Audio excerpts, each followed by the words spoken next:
everybody. I'm Brittany Lewis, a reporter here at Forbes.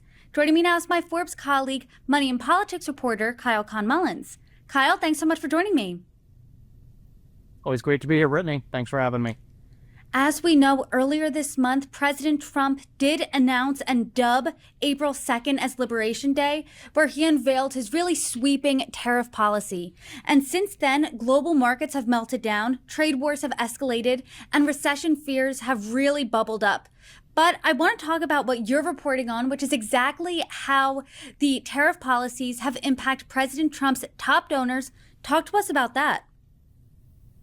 Yeah, nobody is safe in a global trade war, and that includes Donald Trump's top donors. My colleague Dan Alexander and I, the day after Liberation Day, we ran the numbers. We calculated just how much all of his top 10 biggest donors, how much their net worth dropped after the stock market crash on that day. And I should note, this analysis was done as of the market close on Thursday. We're talking Monday afternoon, and the markets have only gone down further since then. So I do have some updated numbers for you from that are even more up to date than the numbers that were in our story. But at the time, we were looking at a drop of across all of his top 10 biggest donors, over $11 billion of wealth was wiped out.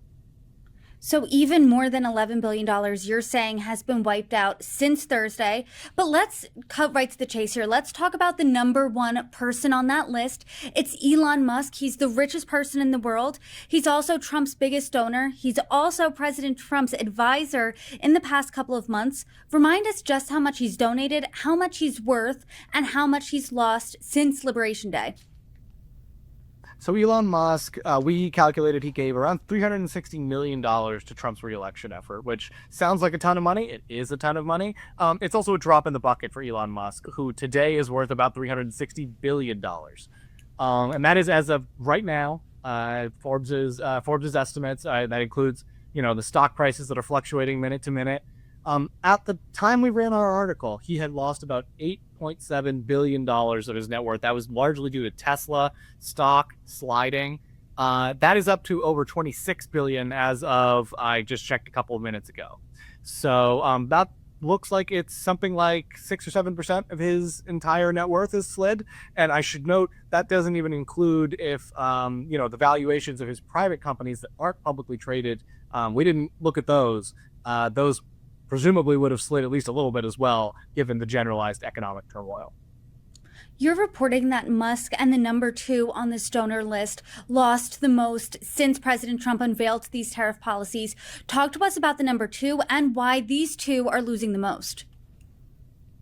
So number two on the list was Miriam Adelson. This is the widow of Sheldon Adelson, big casino mogul. So Miriam Adelson, one of Trump's biggest donors, she gave over $100 million to his reelection effort in 2024. Her net worth as of right now is $27 billion.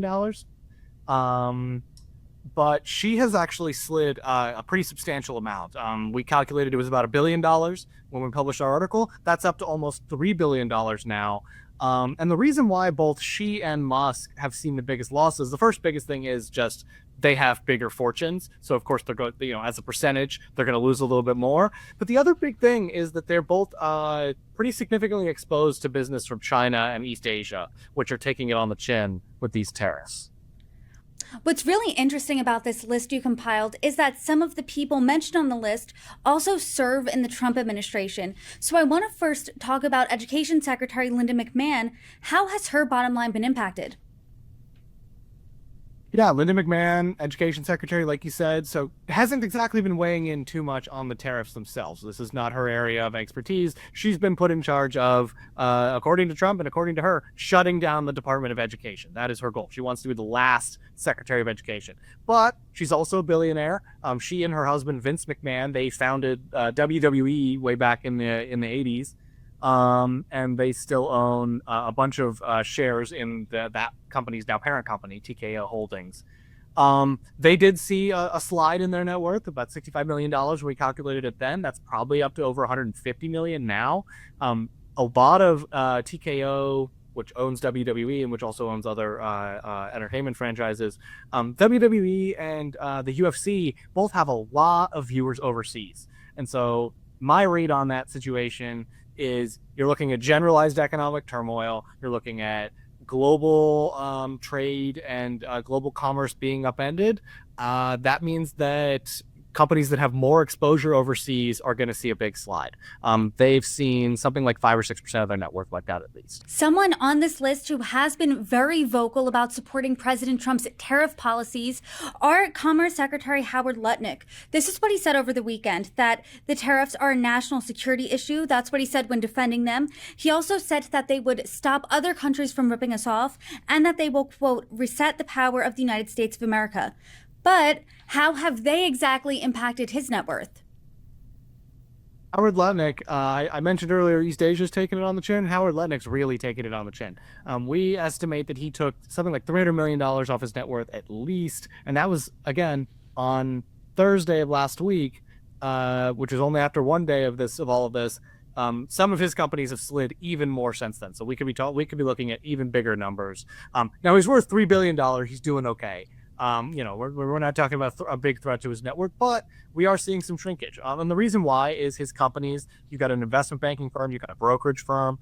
These are financial services companies, and they are pretty exposed to broad macroeconomic trends. And so when you have a macroeconomic shock like these tariffs, that's going to hit financial services companies particularly. In fact, if he wants some thoughts on tariffs, he should listen to Cantor Fitzgerald, his own company.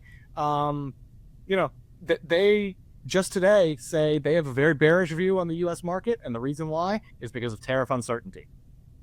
So Howard Lutnik has been defending these tariffs on the media circuit, but how are the other billionaires responding? Is anyone speaking out against the tariff policy?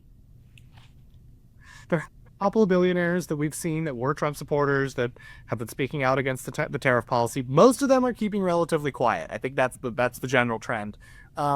Bill Ackman, who's not on this list, but who was a big Trump supporter, he came out this morning slamming Howard Lutnik and then actually walking those comments back a little bit later.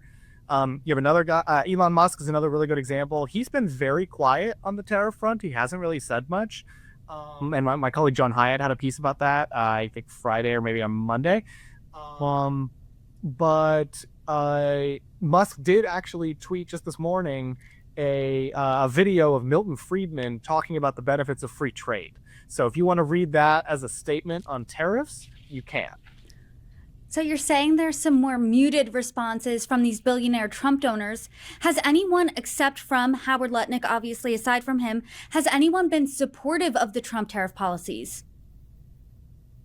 I want to shout out here Elizabeth Uline. She and her husband Richard, they've co-founded the company Uline. It's spelled a little differently, but they do all sorts of packaging materials and boxes and all sorts of, and industrial supply, all that kind of stuff. And Elizabeth, the Ulines are very quiet. They're very media shy generally. They don't talk a lot. But Elizabeth has spoken in the past about the need to reset America's trade relations. And at least on its face, that is what Trump said he's trying to do with all of these tariffs, is he's trying to reset the rules of the global economic order, which he claims has created a situation where America is being ripped off. So the Ulines might be supportive. Now, I don't want to speak for them. They didn't comment for this article, and they haven't spoken directly about these tariffs as far as I know. But that's one area where he may have some support among some of his billionaire donors.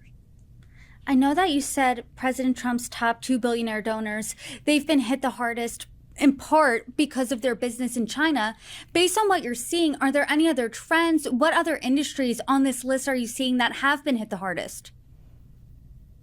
Industries that I'm seeing, and I went and I looked at, I pulled the data from the stock market today just so I had some updated figures. The biggest slides by far, you're looking at the tech industry. Elon Musk, right, is a good example there. You're also, the financial services sector is really getting hit hard by in the recent market turmoil. I think one of the interesting sectors that is also getting hit hard is the industrial sector of the United States. And you might say, wait a second, tariffs are supposed to support manufacturing and physical industry. Why would the industrial sector, why would their stocks be declining? I would think that they'd be going up because they're going to have these protections against foreign competition and that kind of thing.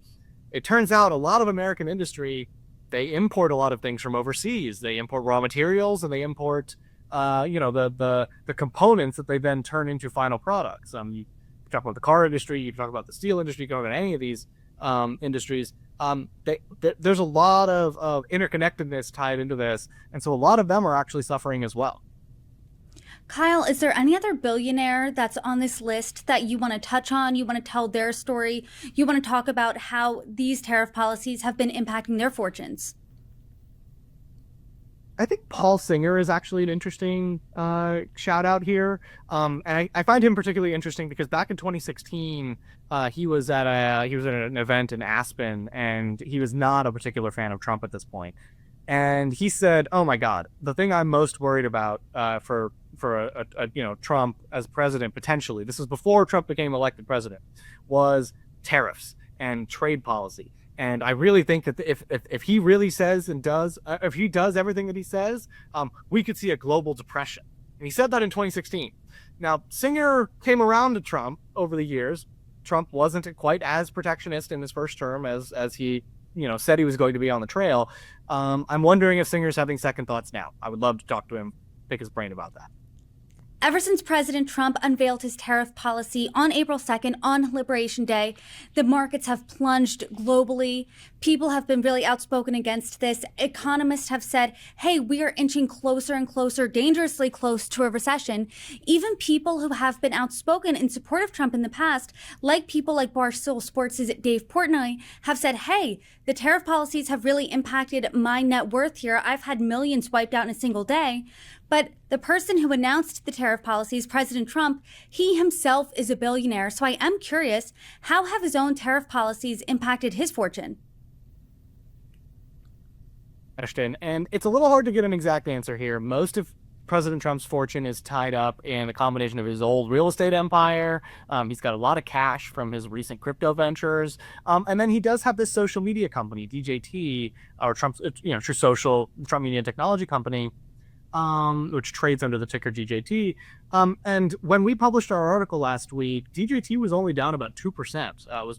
Was beating the rest of the market, which was down 5% or more on that day. Now, I will say that has changed. Since then, DJT is down 12%, which is more in line with the rest of the market. So, and I'm saying that's 12% from the pre-tariff times. So his fortune is absolutely taking a hit. He owns a lot of shares in DJT, and they are down quite a bit. That said, he's got an enormous amount of liquidity from his crypto dealings, which are things that were a little bit harder to track. And so the president's going to be just fine from a financial perspective because of these tariffs. Kyle, we are certainly watching the markets closely as they still are impacted by tariffs and the tariff news. And I hope you come back on and join me once there are developments and updates. Kyle Khan-Mullins, thanks so much for joining me. Always great to talk to you, Brittany. Thanks again for having me on.